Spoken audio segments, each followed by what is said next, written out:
갈라디아서 2장에 있는 말씀입니다.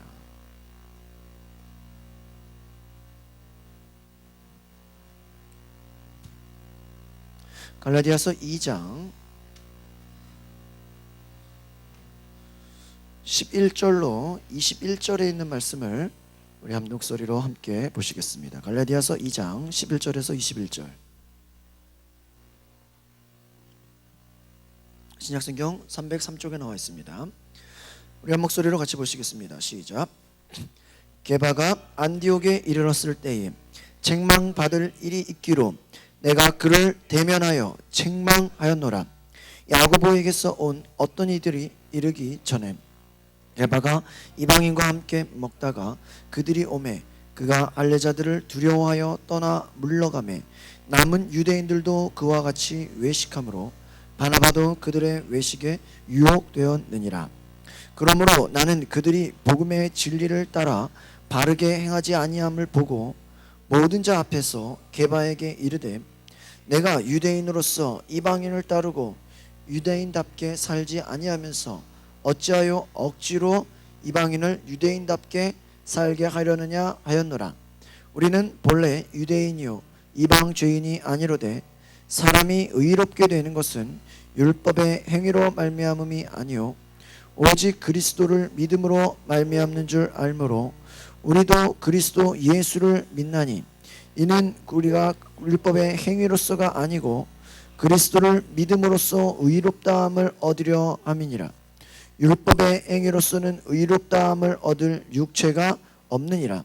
만일 우리가 그리스도 안에서 의롭게 되려 하다가 죄인으로 드러나면 그리스도께서 죄를 짓게 하는 자냐?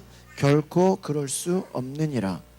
만일 내가 헐었던 것을 다시 세우면 내가 나를 범법한 자로 만드는 것이라. 내가 율법으로 말미암아 율법에 대하여 죽었나니 이는 하나님에 대하여 살려 함이라. 내가 그리스도와 함께 십자가에 못 박혔나니 그런즉 이제는 내가 사는 것이 아니요 오직 내 안에 그리스도께서 사시는 것이라.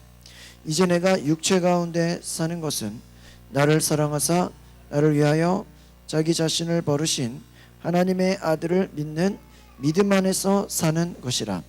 내가 하나님의 은혜를 패하지 아니하노니 만일 의롭게 되는 것이 율법으로 말미암으면 그리스도께서 헛되이 죽으셨느니라. 아멘. 할렐루야. 한번 따라합시다. 믿음으로 의롭게 됩니다. 오늘 제가 믿음으로 의롭게 된다라는 이 제목의 말씀을 드리려고 하는데 특별히 이 갈라디아서는요 이 복음에 대해서 1장부터 아주 중요하게 시작되어지고 있습니다. 이 복음이라는 것이 과연 어떤 것인가 바로 1장부터 계속해서 말하고 있습니다. 특별히 이 복음이라는 것은 1장 4절에 나와 있습니다. 1장 4절의 말씀을 우리 같이 한번 읽어보시겠습니다. 시작. 그리스도께서 하나님 곧 우리 아버지의 뜻을 따라 이 악한 세대에서 우리를 건지시려고 우리 죄를 대속하기 위하여 자기 몸을 주셨다. 이것이 1장의 복음의 시작이에요. 그러니까 여러분 우리가 하나님의 자녀로 살아간다는 건 여러분이 우리가 이 시간에 보세요. 이 금요일 이 시간은 철저히 우리가 하나님 앞에 자발적으로 나오는 시간입니다. 주일 성수는요 하나님께서 말씀하신 거예요. 우리가 하나님을 예배하는 날로 거룩하게 지키는 거예요. 그렇지 않습니까? 그런데 새벽 기도나 뭐 수요 예배나 뭐 금요 기도회나 이런 것은요 뭐 성경에 뭐 금요일 저녁에는 기도해라 이런 거 없어요. 네.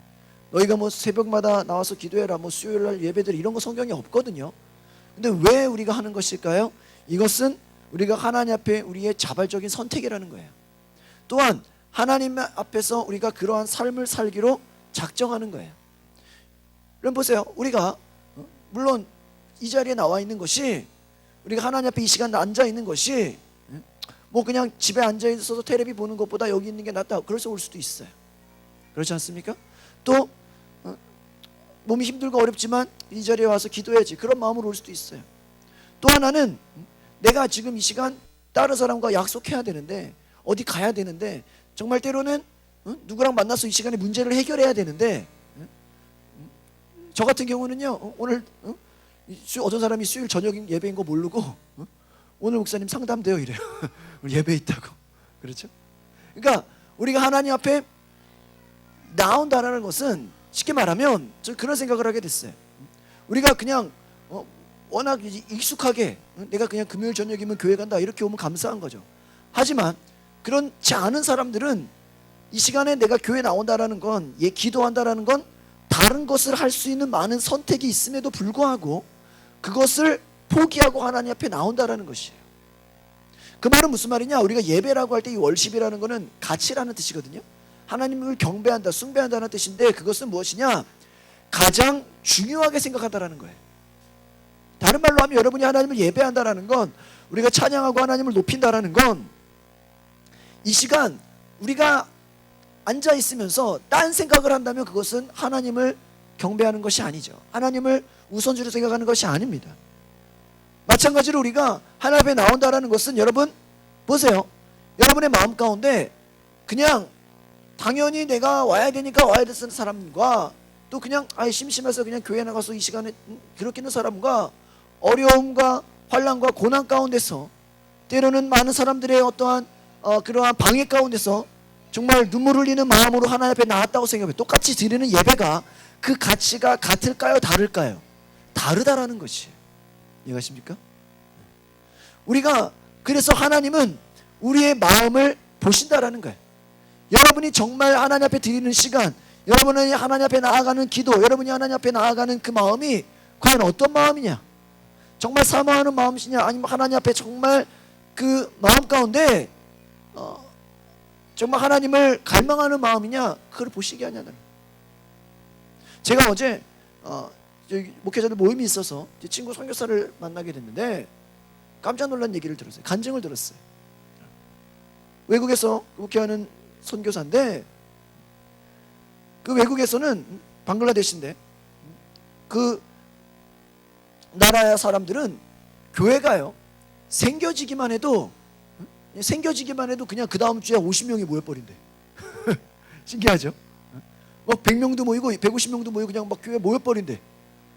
그러면은 사람들이 다 와가지고 왜 왔냐 이렇게 이제 어떻게 오셨냐고 이렇게 물어보면 하는 말이 저희 집에 좀 뭐가 부족한데 뭐 좀 도와주시겠어요? 어떻게 오셨어요? 하면은 우리가 좀 이런 도움 좀 받았으면 하는데 이런 거 좀 도와주시겠어요? 그리고 우리가 좀 뭐가 어려운데 이런 걸 좀 교회가 더, 그러니까 거기 오는 사람들이 교회가 생겨지면 당연히 그 교회가 나를 뭐 해주는 거다? 도와준다라고 생각하는 거예요, 그 방글라데시 사람들이. 그래서 교회가 생기기만 하면 교회 생겼네 하고 그냥 이미 시작하자마자 제 친구가 개척을 했는데 그냥 50명이 모였다는 거. 시작하자마자 얼마나 좋겠어. 그래서 본인이 이거 막 내가 막 능력자인가 막 자기가 지금 막 얼마나 막 그랬는데, 이 사람들이 그런 것을 알고 나서 이 사람들이 복음으로 하나님을 만나기 위해서 오는 것이 아니라 교회로부터 어떤 도움 받으려고 그런 것을 와가지고, 우리는 그런 걸 도와줄 수가 없습니다. 우리는 그런 것을 하는 교회가 아닙니다. 우리는 말씀을 전해주고 복음을 전하고 하나님 앞에 나와서 하나님의 사람으로 변화되기 위해서 나온 그런 것이라고 아주 처음부터 본질적으로 나간 거예요, 제 친구가. 그 선교사가 그 얘기를 하니까 그 다음 주에 몇 명이 왔을까요? 몇 명이 왔을까? 3명이 모였대. 3명이.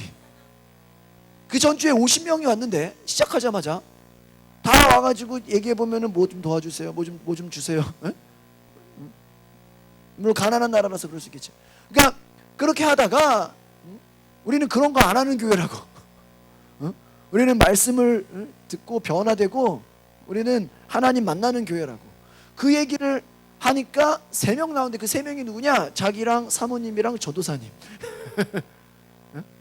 그러니까 모든 성도들이 다 안았다는 거예요. 그러니까 그걸 보면서, 근데 생각해 보십시오. 우리 같으면 다시 또 타협해야 되잖아. 그럼 다시 불러다 놓고 도와줘야 되잖아. 근데 이미 그 방글라데시라는 그 외국의 역사가 그렇게 해왔다라는 거야. 모든 교회들이 그냥 교회 가면 도움만 받는, 그냥 뭐 좀 먹을 쌀이 떨어지면 쌀 좀 받고. 그래서 어떤 선교사님 같은 경우는 우리가 요즘 전도할 때 길에서 뻥튀기 나눠주는 것처럼 교회 오면은 쌀 이렇게 무슨 배급하는 것처럼 쌀을 줬다는 거예요. 선교사님 후원을 받아서 선교사들에게 후원을 받죠. 그러면 그걸로 쌀 2가마씩 막 한 달에 뭐 그만큼 사람들에게 모두 나눠주고 뭐. 그런데 사람들이 그것을 받고 변화되는 게 아니라 그냥 받고 간다는 거야. 그냥 앉았다 간다는 거야. 실제적인 변화는 일어나지 않았다라는 거야. 그래서 그 친구 선교사가 자기는 정말 말씀으로 복음으로 사람들을 변화시키겠다는 생각으로 이 3명을 놓고 시작을 다시 하는 거예요. 근데 그때부터 사람들이 변화되기 시작하고 한 사람 한 사람 모이기 시작하는데, 거기 모인 사람들이 전부 다 말씀으로 변화되고 하나님을 만나고 그들이 새로워지고 변화되고 나니까 나중에 청년들이 모이기 시작하는데 10명, 20명, 30명이 모이는데, 거기 모이는 사람들 전부가 다 뜨겁게 하나님을 찾고 이제는 정말 그들의 마음 가운데 새로워졌어. 하나님 갈망하고. 제 친구가 저한테 자랑하는 게, 자기네들은 청년 20, 30명이 나오기 시작했는데 그 나오는 성도들의 100%가 11조를 온전히 드린다는 거예요. 아르바이트를 해도 그 아르바이트의 11조를 정확하게 드린다는 거예요. 그러니까 우리는 한 성도, 한 신자를 뭐야? 제대로 만들어 버린다는 거예요. 그러니까 심지어는 전도를 하지 않는데도 그 변화된 사람 때문에 전도가 되어지고 완전히 하나님께 헌신한 사람들이 막 나온다는 거예요. 제가 그 얘기를 듣고 충격을 먹었어요. 처음에 구름대와 같이 우르르 왔던 사람들이 바람과 같이 사라졌지만, 안개와 같이 사라졌지만, 한 명 한 명 한 사람 한 사람을 하나님의 사람으로 바꿔버리니까 100%가 하나님께 헌신이 되고, 자기 것을 내 것이라고 하지 않고 하나님의 것이라고 고백하며 100%가 11조를 드리고, 또 100%가 하나님의 일에 헌신하고, 자기가 지금 한국에 와서 이렇게 있는 동안에도 교회가 문제가 없다. 더 많은 사람들이 헌신되어지고 있다. 여러분, 그것이 단지 외국의 이야기라고 하겠지만 저는 이것이 오늘 한국 땅에도 필요한 것이다. 믿으십니까? 우리가 겉으로만 그냥 교회에서 왔다 갔다만 하는 것이 아니라, 정말 우리가 오늘 이 4절의 말씀처럼 우리 아버지의 뜻을 따라 악한 세대에서 우리를 뭐한다? 건지셨다는 거예요. 그러니까 교회의 참된 목적은 뭐예요? 악한 세대에 빠져있는 그 자들로부터 뭐 하는 것입니까? 건진다. 우리가 이번에 세월호 사건을 통해서 이 건진다라는 게 얼마나 중요한 것입니까? 우리가 하나님 앞에 나와 있는 것은 단지 그냥 위로받기 위해서, 단지 그냥 내 문제 하나 해결되려고. 이런 문제가 해결되면 어떡할 건데요? 그럼 그때부터 교회 안 나와도 되겠네. 여러분이 무엇이 떨어져가지고 그것을 보충받으면 더 이상 하나님 앞에 올 이유가 없는 거잖아요. 그게 아니라는 거예요. 정말 여러분이 하나님 앞에서 악한 세대 가운데서 건짐을 받았습니까? 또한 우리의 죄를 대속하기 위해서 자기 몸을 주신 그 예수 그리스도를 정말 우리가 마음의 주인으로 고백하고 정말 우리가 그 복음을 따라서 살고 있습니까? 하나님의 이 영적인 이 계시의 말씀을 이 나의 말씀으로 여러분이 받고 살고 있습니까? 우리가 1장 10절의 말씀을 한번 다시 보시겠습니다. 1장 10절 같이 보실까요? 시작. 이제 내가 사람들에게 좋게 하랴, 하나님께 좋게 하랴, 사람들에게 기쁨을 구하랴. 내가 지금까지 사람들의 기쁨을 구하였다면 그리스도의 종이 뭐예요? 아니니라는 거예요. 그러니까 여러분이 이 1장에서 기억해야 될 것은 바로 복음이라는 것은 사람들의 기쁨보다 첫 번째로 무엇입니까? 하나님의 기쁨이 된다라는 거예요. 이 하나님의 기쁨은 우리가 악한 세대 가운데서 건짐을 받고 하나님의 말씀을 따라 살아가는 것이죠. 또 하나님을 진정 우리의 삶의 왕으로, 주인으로 성령님의 인도하심과 그 계시를 따라 살아간다라는 것이에요. 특별히 바울이 자기가 자랑하는 것이 있어요. 나는 하나님의 말씀을 계시로 받는다라는 것이에요. 여러분, 지금은 우리가 하나님의 말씀을 보십시오. 성경을 통해서 깨달아 가잖아요. 근데 바울은 그 당시에 구약 성경만 있었어요. 뭐 예수님의 이야기도 책으로 나와 있지 않았을 거예요. 그런데 그가 어떻게 복음에 대해서 그가 깨달았을까요? 그는 하나님의 음성을 들었다라는 거예요. 우리가 성경을 보면은 바울은 내가 하나님의 은혜로 말미암았다, 그렇게 성경에서 고백하고 있습니다. 우리가 1장 11절의 말씀을 한번 읽어보겠습니다. 1장 11절의 말씀 같이 보실까요? 시작. 형제들아, 내가 너희에게 알게 하노니 내가 전한 복음은 사람의 뜻을 따라 된 것이 아니니라. 사람의 뜻으로 나온, 그러니까 사람으로부터 나온 게 아닌 것이죠. 또 12절을 보시겠습니까? 시작. 이는 내가 사람에게서 받은 것도 아니요 배운 것도 아니요 오직 예수 그리스도의 뭐예요? 계시로 말미암은 거예요. 이 바울은 그가 이 갈라디아서뿐만 아니라 고린도 전후서도 보면요, 나에게는 하나님의 계시가 있다, 이것을 강조하고 있어요.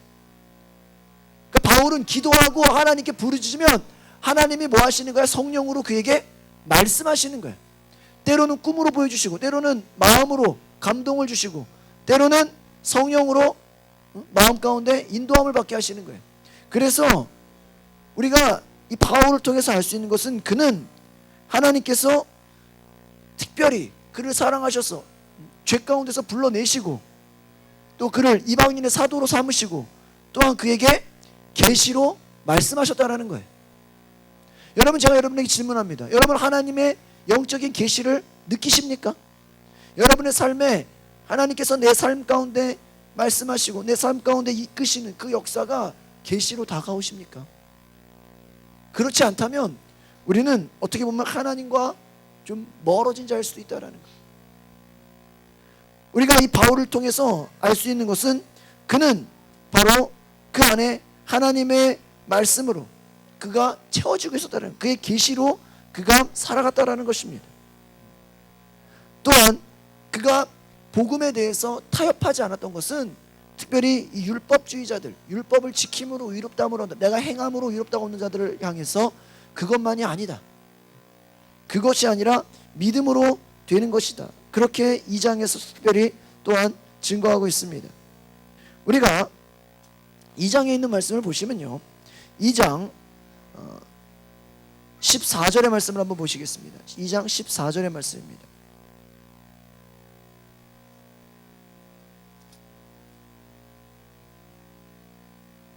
(2장 14절의) 말씀을 같이 읽어보시겠습니다. 시작. 그러므로 나는 그들이 복음의 진리를 따라 바르게 행하지 아니함을 보고 모든 자 앞에서 게바에게 이르되 내가 유대인으로서 이방인을 따르고 유대인답게 살지 아니하면서 어찌하여 억지로 이방인을 유대인답게 살려 하려느냐 하였노라. 이 말은 무엇입니까? 복음의 진리를 따라 행하지 아니함을 보고 이방인을, 내가 유대인으로서 이방인을 따르고 유대인답게 살지 아니하면서 자기 자신은 율법도 잘 못 지키면서 이방인들을 유대인답게 살게 하느냐. 이 이방인과 유대인의 특징은 뭐냐면요, 유대인은 율법을, 성경에 나오는 모든 법과 그런 것들을 다 지키는 자들이었어요. 그런데 이들은요, 율법을 지킨다고는 말하지만 그들의 삶에 있어서 하나님의 은혜를 고백하지 않아요. 또한 그들은 성령이 없는 자들이에요. 그러니까 쉽게 말하면 종교 생활인 거예요. 뭘 해야 되니까 하고 내가 지켜야 되니까 지키고 그 의무를 다하는 거죠. 여러분, 모든 종교에는 그러한 지켜야 되는 의무와 원리가 있어요. 그렇지 않습니까? 행동하라는 어떠한 그러한 가르침이 있어요. 기독교는요, 다른 종교와 다른 것이 무엇이냐, 여러분이 성경에 나와 있는 걸 그냥 지킨다고 그것으로 끝나는 게 아니라는 거예요. 그런 것은 율법이라는, 유대인들이 한다라는 거예요. 근데 이방인들은 복음을 얻고 나서 자유한 삶을 사는데, 믿음으로 살아가는데, 유대인들의 입장에서 보면 이들은 자기들이 지키는 것을 지키지 않는 거예요. 그러니까 거기다 대고 너희들도 우리 것을 지켜야 구원받는다는 식으로 어떠한 다른 것을 또 덧붙이는 것입니다. 이해가십니까? 그런데 여기서 무엇이 문제냐? 이 율법주의자들의 특징의 가장 중요한 것은 성령이 없다라는 거예요. 그러니까 하나님의 은혜를 고백하지 않는 것은 무엇이냐면 내가 지키고 내가 하는 것이 전부다라고 생각한다는 거예요. 예를 들면 이런 것은 무엇이냐, 여러분이 신앙생활하는 데 있어서 나 주일날 교회 가, 나 내가 교회에서 해야 될 거 봉사해, 내가 할 거 다 드려, 11조 드리고 헌금 다 드려, 내가 할 수 있는 것을 그냥 하는 것 자체만으로 만족해서 나는 하나도 부족한 게 없어, 난 하나도 잘못한 게 없어, 그냥 내 수준에 내가 할 수 있는 것에서 그냥 그 정도로 생각하면서 거기에 만족하고, 왜 다른 사람들은 나처럼 하지 않지? 내가 하는 행동이 기준이 돼서 그것으로 스스로 뭐 한다고 생각한다요? 의롭다고 생각한다라는 거예요. 그것이 유대인들과 같다라는 거예요.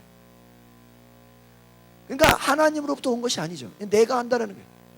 하나님 없는 나의 행함만 있다라는 거예요. 우리가 16절을 한번 같이 읽어보겠습니다. 16절 같이 보실까요? 시작. 사람이 의롭게 되는 것은 율법의 행위로 말미암음이 아니요 오직 예수 그리스도를 믿음으로 말미암는 줄 알므로 우리도 그리스도 예수를 믿나니 이는 우리가 율법의 행위로서가 아니고 그리스도를 믿음으로써 의롭다함을 얻으려 함이라. 율법의 행위로서는 의롭다함을 얻을 육체가 없느니라. 그러니까 여러분, 율법 아래 있는 사람들은요, 뭐가 부족하냐? 자유가 없어요. 죄의 세력에 노예가 되어 있어요. 그들에게는 성령이 없어요. 그리고 율법이 무엇이 죄인 줄을 알려주기는 합니다. 무엇이 잘못된 것이 알려주기는 하지만 뭐가 문제냐? 죄를 짓지 않을 능력, 죄를 이기게 하지는 못한다는 거예요. 그리고 그러나 우리가 예수님을 믿는 사람들에게 하나님이 주시는 성령은 무엇입니까? 우리가 죄와 싸워 이길 수 있는 능력을 주신다는 거예요. 그리고 우리의 육체를 신뢰하지 않게 한다는 거예요.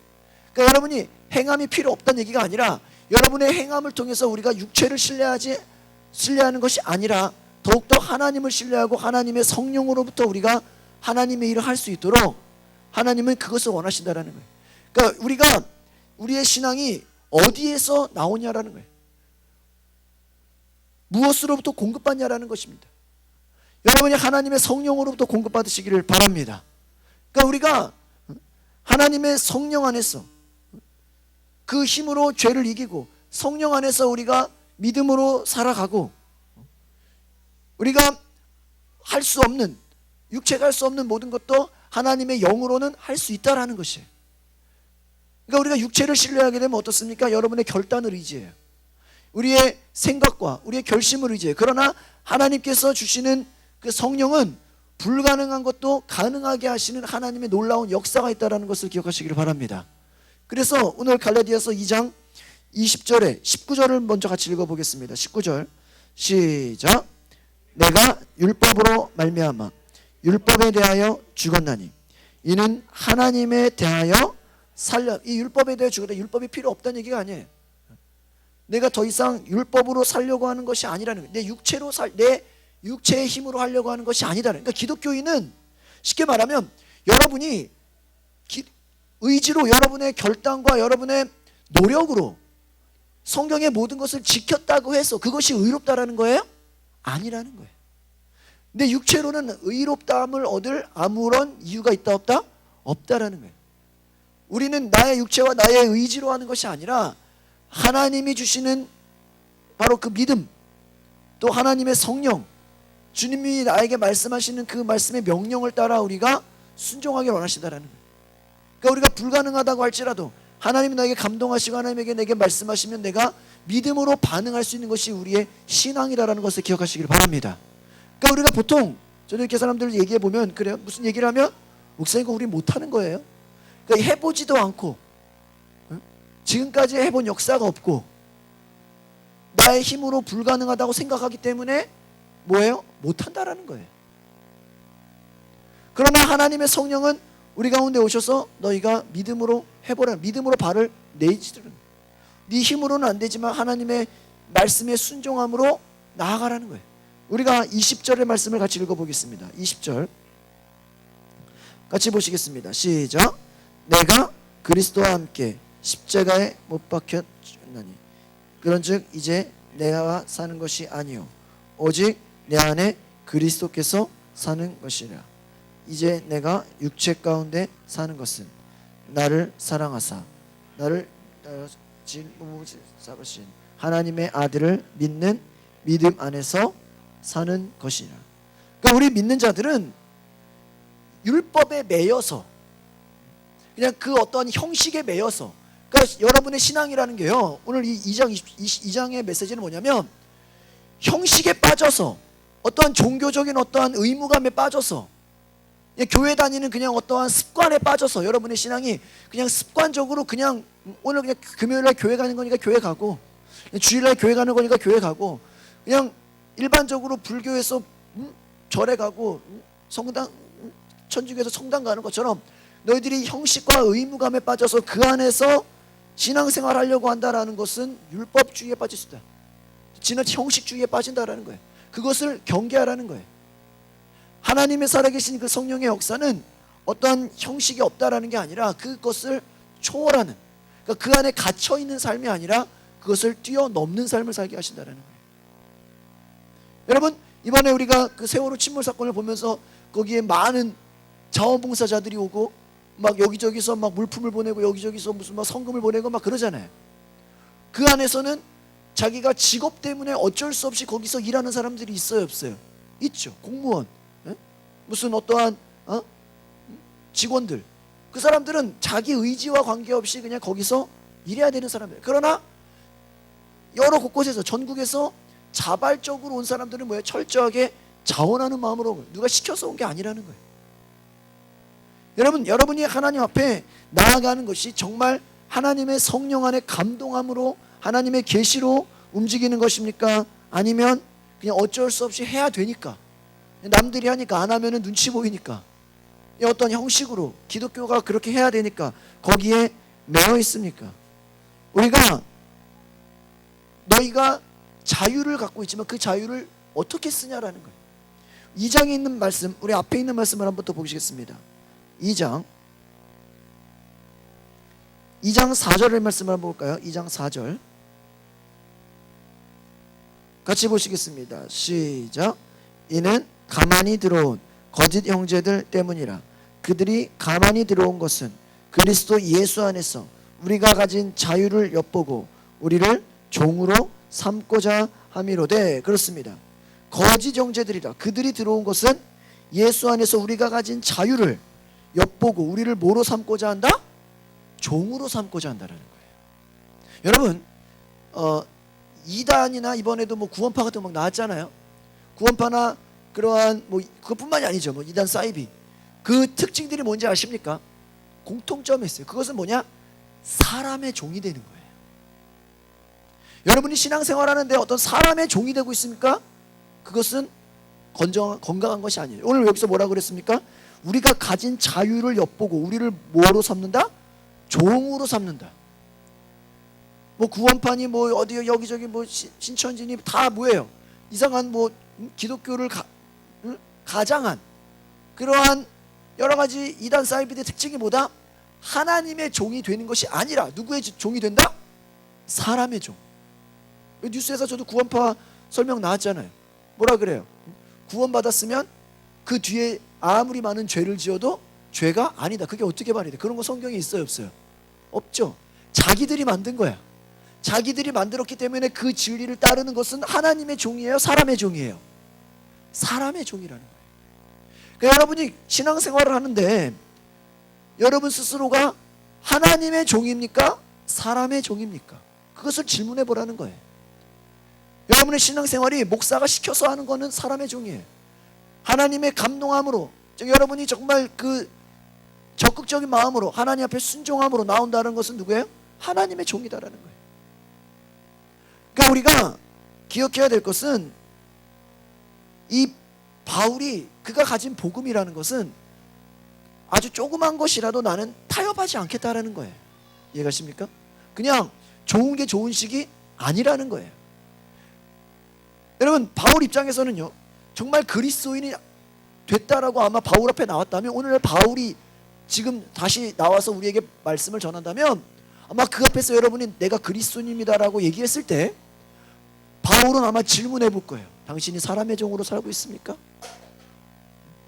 하나님, 당신이 정말 하나님의 종입니까? 물어본다니까요. 오늘 제가 저 왕십리 쪽에 목사 안수를 받고 왔어요. 목사 안수 목사 안수 받는 그 예식에 참여하고 왔어요. 참가하고 왔는데 거기서 그 목사 안수를 받는 그 많은 수십 명의 목사들, 거기서 그 찬송가 부름받아 나소니문 어디든지 가오리다, 그 찬양을 매번 부르는 걸 보면서 그 목사 안수를 받는 그 많은 사람들이 사람의 종이냐 하나님의 종이냐, 생각해 보세요. 그게 꼭 목사들만 해당되는 거예요? 아니죠. 그렇지 않습니까? 우리 또한, 우리도 정말 사람에게 끌려가는 사람이냐, 하나님의 지시를 받고 하나님 앞에 순종하는 사람이냐, 이것을 스스로 물어본다라는 거예요. 그러니까 오늘날 우리가 누구는 뭐 목회자는 이래야 되고 성경에 꼭 그렇게 나와 있는 건 아니잖아요. 여러분이 정말 하나님 앞에서 바울이 내가 무엇을 해야 되는지 분명히 안 것처럼 오늘 저와 여러분이 하나님 앞에서 타협하지 않는 여러분의 사명을 깨달으시기를 바랍니다. 그것은 사람의 종이냐 하나님의 종이냐, 그것을 물어보고 있다라는 거예요. 우리가 10절을 한번 말씀 읽어보겠습니다. 10절 같이 읽어볼까요? 10절 시작. 다만 우리에게 가난한 자들을 기억하도록 부탁하였으니 이것은 나도 본래부터 힘써 행하여 왔노라. 13절을 또 읽어보겠습니다. 시작. 남은 유대인들도 그와 같이 외식함으로 바나바도 그들의 외식에 유혹되었느니라. 그렇습니다. 여기서 뭐라고 나와 있어요? 유대인들도 그와 같이 뭐 했다? 외식하였다. 이 외식하였다는 게 무슨 말인가? 겉과 속이 다르다라는 거예요. 그러니까 저와 여러분이 정말 하나님 앞에서 정말 우리가 믿음으로 살아가고 있습니까? 라고 스스로 이 갈라디아서 2장 20절에 질문해 보시라는 거예요. 내가 정말 복음을 따라서 정말 하나님의 그 말씀의 계시를 따라서 오늘 2장 한 절 더 보겠습니다. 1절 2절을 또 볼까요? 1절 2절 굉장히 중요한 말씀 보고 있습니다. 1절 2절 시작. 14년 후에 내가 바나바와 함께 디도를 데리고 다시 예루살렘에 올라갔나니, 또 2절 계시를 따라 올라가 내가 이방 가운데서 전파하는 복음을 그들에게 제시하되 유력한 자들에게 사사로이 한 것은 내가 다름질하는 것이나 다름질한 것이 헛되지 않게 하려 함이라. 여기 2절에 보니까 뭐라고 나와 있습니까? 무엇을 따라? 무엇을 따라? 계시를 따라. 그러니까 바울은 철저하게 자기가 곳곳에서 얘기하는 게 뭐예요? 아까도 1장에서 얘기했고 2장에서도 얘기했고 계속 공통적으로 말하는 것이 무엇입니까? 나는 사람으로 말미암은 것이 아니라 뭐다? 계시를 따라 움직인다. 하나님의 뭐를 따라? 말씀을 따라 움직인다라는 거예요. 그러니까 보세요. 제가 결론적으로 말씀드리겠습니다. 하나님이 바울에게만 계시하고 다른 사람에게는 계시 안 하는 것일까요? 아니라는 것이. 우리가 하나님 앞에 구하지 않아서 그래요. 하나님께 들으려고 하지 않기 때문이에요. 이번에도 그 세월호 침몰해 가면서 뭐 주파수가 몇 번이냐 이거 가지고 막 난리가 나거든요. 왜 그럴까요? 몇 번에 하느냐에 따라서 전파가 다르다라는 거예요. 여러분 채널이 1번이냐 2번이냐 3번에 따라서 보는 방송이 다르잖아요. 우리가 집에 TV가 있다고 해서 안테나가 있다고 라디오가 있다고 해서 모든 사람이 다 뉴스를 보는 건 아니잖아요. 모든 사람이 다 코미디 프로를 보는 건 아니잖아요. 뭐예요? 보고 싶은 사람이 보는 거잖아요. 이해 가십니까? 여러분이 성령 받고 예수님의 사람이 되었어요. 그럼 성령 받고 예수님의 사람이 되었다고 해서 하나님의 말씀을 다 들어요? 않는다라는 거예요. 어떤 사람은 예배를 드리더라도 그냥 앉아있으면서 머릿속에 딴 생각하는 사람도 있고, 아마 이 시간에 앉아있으면서 하나님의 계시가 느껴지는 사람도 있고, 각양각색이라는 거예요. 중요한 것은 바울은 나는 하나님의 계시를 따라간다. 그래서 조금이라도 나를 유혹하고 나를 다른 복음으로, 이 앞 1장에서도 얘기하는 것처럼 거짓 복음으로, 거짓 속임수로 나를 넘어뜨리려고 하는 자들로부터 나는 그것을 분별한다는, 영적인 분별을 하고 있다는 거예요. 아마 오늘날 우리에게 가장 중요한 것을 얘기하려면 저는 이 영분별이라고 생각합니다. 분별할 수 있는 지혜가 필요해요. 영적인 분별. 이해가십니까? 여러분의 삶에서 이것은 누구를 판단하라는 게 아니에요. 누구를 판단해서 영분별을 해서 막 정죄하라는 얘기가 아니에요. 스스로 나 자신을 뭐해라? 분별해보라는 거예요. 나를 분별해보라는 거예요. 여러분이 정말 하나님의 뜻에 뭐야? 순종하는 자입니까? 아니면 또한 여러분이 그냥 형식적으로 유대인들이 그냥 자기 율법에 따라 살면서 거기에 안정을 추구했던 것처럼 남들 교회 가니까 교회 가고 남들 뭐 하니까 하고 그러는 그냥 그 정도 수준밖에 안 되는 사람인지 스스로 분간해보라는 거예요. 그러니까 제가 어제도 그 진교 선교사 만나서 느낀 것이, 우리가 보통 교회를 다니면서 그런 생각을 해요.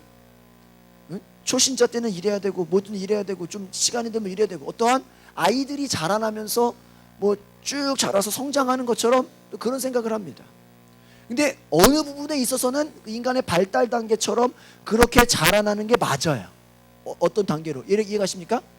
목사도 전도사가 되고 어디서 딴 데서 뭐 부목사도 해보고 딴 데서 이것도 경험해보고 저것도 경험해보고 뭐 이것저것 해보다가 어떤 뭐 큰 교회도 담임하고 이런 목사도 있고요. 아무것도 전도사도 안 해보고 어느 교회에서 부목사도 안 해보고 아무것도 안 했는데 그냥 교회 개척했는데 하다 보니까 100명, 200명, 1000명, 2000명, 10,000명 모이는 교회 있을까요? 없을까요? 있어요. 여러분의 신앙생활이 어떤 사람은 모태신앙으로 자라서 쭉 자라면서 서서히 올라가는 사람도 물론 있어요? 없어요? 있어요. 그런데 어떤 계기를 통해서 하나님을 믿고 또 그가 복음을 알고 나서 어느 순간 확 갑자기 예를 들면은 남들이 모태신앙으로 20년 30년 할 거를 한 1년이나 2년이나 아니면 어떤 사람 몇 개월 만에 갑자기 확 성장해서 깨달음이 와서 복음으로 살아가는 사람도 있을까요? 없을까요? 있어요. 이 두 가지가 다 존재한다는 걸 아셔야 돼요.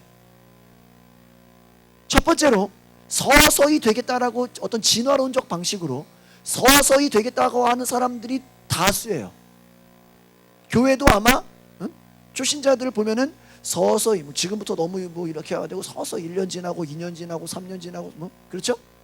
아마 목사님이 그렇게 생각하는 사람도 있을 거예요.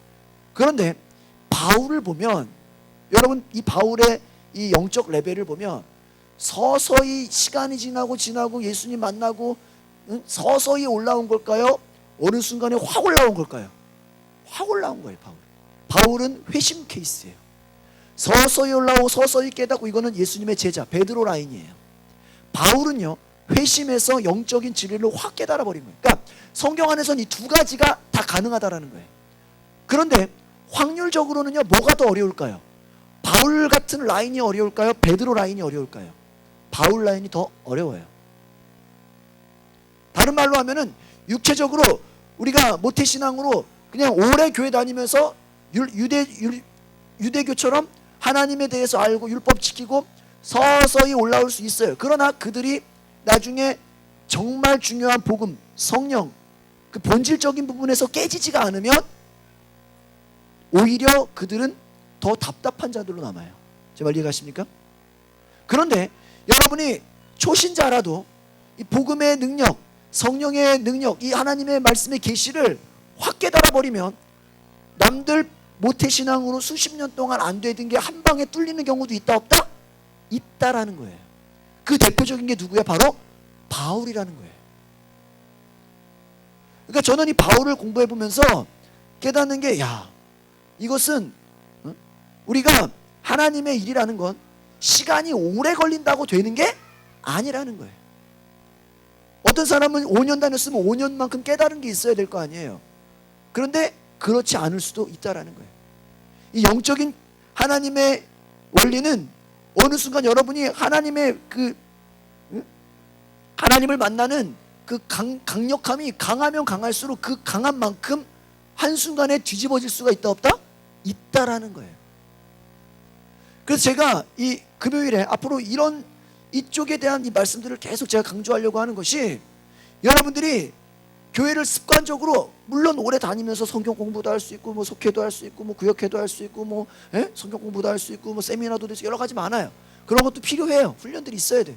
그러나 그런 것이 아무리 있다고 할지라도 정말 본질적인 하나님이 우리를 움직이시는 믿음과 계시와 성령의 이 움직임이 아니고는 하나님 앞에 붙들린 삶을 바울처럼 사는 것이 쉽지 않을 수도 있다라는 거예요. 제가 여러분에게 우리 카메라 조심하세요. 화면 좀 만져줘요. 제가 여러분에게 강조드리고 싶은 것은 무엇이냐면 여러분이 스스로가 형식에 빠져서 나는 수요예배도가 나는 그냥 할 거에 내가 교회에서도 하는 거 그냥 그 정도에 빠져서 여러분들이 그냥 만족하고 있다면 그것은 하나님이 보실 때 유대교와 다를 것이 없을 정도로 우리가 그 영적인 레벨이 내려갈 수도 있다는 거예요. 정말 여러분들이 바울처럼 하나님 말씀에 내가 지금 사람에게 끌려가는 것인가? 정말 하나님의 종인가? 내가 사람을 기쁘게 하는 건가? 하나님을 정말 기쁘시게 하는 자인가? 여러분의 삶에 여러분의 신앙이 여러분의 생각이 내가 하나님을 기쁘시게 하는 자인가? 사람을 기쁘게 하는 자인가? 내가 하나님의 종인가? 성경에서 아마 이 갈라디아서는요 계속 그걸로 씨름하고 있어요. 또 내가 육체냐 성령이냐, 얘가 두 가지를 놓고 막 비교하고 있는 거예요. 어디에 내가 따라가고 있냐, 율법이 형식이냐 본질이냐. 이해하십니까? 오늘 저와 여러분들이 이 하나님의 은혜, 성령의 계시, 그리스도의 복음, 이것을 붙들지 않으면 우리의 노력만 가지고 우리의 시간만, 여러분이 그것이 없이는 지금부터 여러분이 10년 동안 교회만 왔다 갔다 한다 그래도 영적인 수준이 안 자랄 수도 있다라는 거예요. 이건 심각한 거죠. 교회를 다니기는 죽도록 다니는데 아무런 영적인 성장이 없을 수도 있다라는 거예요. 우리가 정말 하나님 앞에서 정말 이 믿음으로 살아가는 것, 더 이상 육체를 신뢰하거나 나의 결단이나 나의 형식에 빠져서가 아니라 하나님 말씀으로 믿음 가운데 살아가는 그 기쁨이 얼마나 중요한 것인지 오늘 깨닫고 돌아가신 저와 여러분 되시기를 바랍니다. 그래서 우리가 기도할 때 하나님 나에게 말씀하여 주시옵소서, 하나님 나에게 계시하여 주시옵소서, 하나님의 말씀의 그 복음의 진리, 그 믿음의 말씀을 깨닫게 하옵소서. 그리고 내 삶에 내가 움직여지는 것이 내 생각과 내 결단이 아니라 하나님이 나를 사로잡아서 하나님이 나를 이끌고 가시고 하나님이 나를 주관해 가시고 하나님이 나를 완전히 붙드시는 삶을 살게 하옵소서. 여러분, 여러분의 삶이 아직도 이거냐 저거냐 분간하는 신앙이라면 아직도 레벨이 낮은 거예요. 이거 해야 되나 안 해야 되나, 그거 가지고 헷갈리고 있는 거는요, 쉽게 말하면 아직도 육의 사람인 거예요. 여러분, 영의 사람이 아닌 거예요. 그냥 하나님의 말씀이 떨어지기만 하면 내가 무섭게 순종하겠습니다, 이것은 영의 사람이에요. 하나님의 마음의 감동이 주어지기만 한다면 나는 지금 당장이라도 뭐든지 하나님께 나아가겠습니다. 하나님 말씀하신다면 내가 내 것을 내 것이라고 말하지 않겠습니다. 그렇게 고백하는 자는 성령의 사람이라는 거예요. 근데 바울이 계속해서 얘기하는 것은 나는 성령의 사람이다라는 거예요. 니들이 율법 다 지켰다고 얘기할지라도 그 가운데 성령이 없으면 아무것도 아니야. 네가 율법 다 지켰냐? 그 안에 성령 없으면, 하나님의 계시가 없으면 어차피 네 힘으로 죄를 이겨 못 이겨? 못 이겨. 마귀를 이겨요 못 이겨요? 못 이겨요. 하나님 앞에 순종하는 삶을 살 수가 없어요.